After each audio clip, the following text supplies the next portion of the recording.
ఏంటయ్యా ఇది? మిమ్మల్నే నా పేరు తలుచుకొనగాని ఏ పని మొదలుపెట్టరు, కానీ నన్నే అవమానిస్తున్నారే. అందరూ కలిసి చేసుకునే పండుగని చివరకు తిట్టుకునే దండగలా చేశారే. మా అమ్మ నన్ను పసుపుతో చేస్తే మీరేమో దాన్ని కాస్త ప్లాస్టర్ ఆఫ్ పారిస్లోకి మార్చేశారు. నాకేం రంగులు కావాలని అడిగానా? మట్టితో చేస్తే వరాలివ్వనన్నానా? వేదాలలో నన్ను బ్రొటనవేలంత చేస్తే చాలని చెబితే మీరేమో మీ చిత్తం వచ్చినట్టు నా ఎత్తు పెంచేస్తున్నారు. నాకు నాతోటే పోటీ పెడతారా? అన్నా, ఒక్క అడుగుతో మొదలై 60 అడుగులకు చేర్చేశారు. ఒకరిని చూసి ఒకరలా నా ఎత్తు పెంచేస్తుంటే దాన్ని భక్తనుకోవాలా లేక వేలం వెర్రనుకోవాలా? ఎత్తు ఎంతన్నది కాదయ్యా, భక్తి ఎంతన్నది ముఖ్యం. పోనీ సంవత్సరానికోసారైనా మీరు పిలిచారు కదా అని నేనొస్తే ఒక వేద పారాయణం లేదు, ఒక మంచి సంగీతం లేదు, వెకిలి పాటలు, వెర్రి డాన్సులు. అది నా పెద్ద చెవులే హోరెత్తిపోయేలా.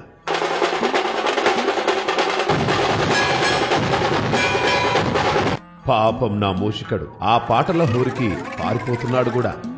ఇక చుట్టుపక్కల జనాలైతే రోజు అష్టోత్తరం సంగతి ఎలా ఉన్నా మీ గోలకి తిట్టదండకం చదువుతున్నారు. అవును, నాకు లడ్డూలిష్టమని ఎవరయ్యా చెప్పారు? నేను ఉండ్రాళ్ళకి బ్రాండ్ అంబాసిడర్ని కదా. మరి ఆ లడ్డూలేంటి, వాటి సైజులేంటి, పైగా ఆ వేలం పాటలేంటి? అసలు నా కథ, నా రూపమే కాదు, నా ప్రసాదం కూడా మార్చేస్తారా? ఆ విష్ణుమూర్తికి 10 అవతారాలే, కానీ నాకెన్ని పెట్టారు? నాతో క్రికెట్ ఆడించారు, గ్లోబుల మీద ఎక్కించారు, మోటార్ సైకిల్ తొక్కించారు, నా ట్రేడ్ మార్క్ అయిన బుజ్జి బొజ్జరు తీసి 6 ప్యాక్స్ పెట్టారు, టోపీలు పెట్టారు, తలపాగ జుట్టారు, సినిమా హీరోలా తయారు చేశారు. ఆ పరమశివుడు ఒక్కసారి రూపం మారిస్తే మీరు ప్రతి ఏడు నా రూపం మారుస్తున్నారు.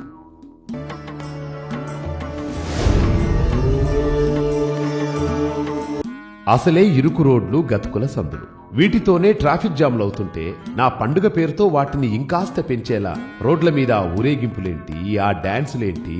జనాలు ఇళ్లకి చేరలేక నన్ను తిట్టుకుంటున్నారయ్యా. నిన్నటికి నిన్న సిటీ మొత్తం చెట్లకు చెట్లే కొట్టేస్తున్నారు. ఏంటయ్యా అంటే నిమజ్జనం రోజు అడ్డొస్తాయి అంటున్నారు.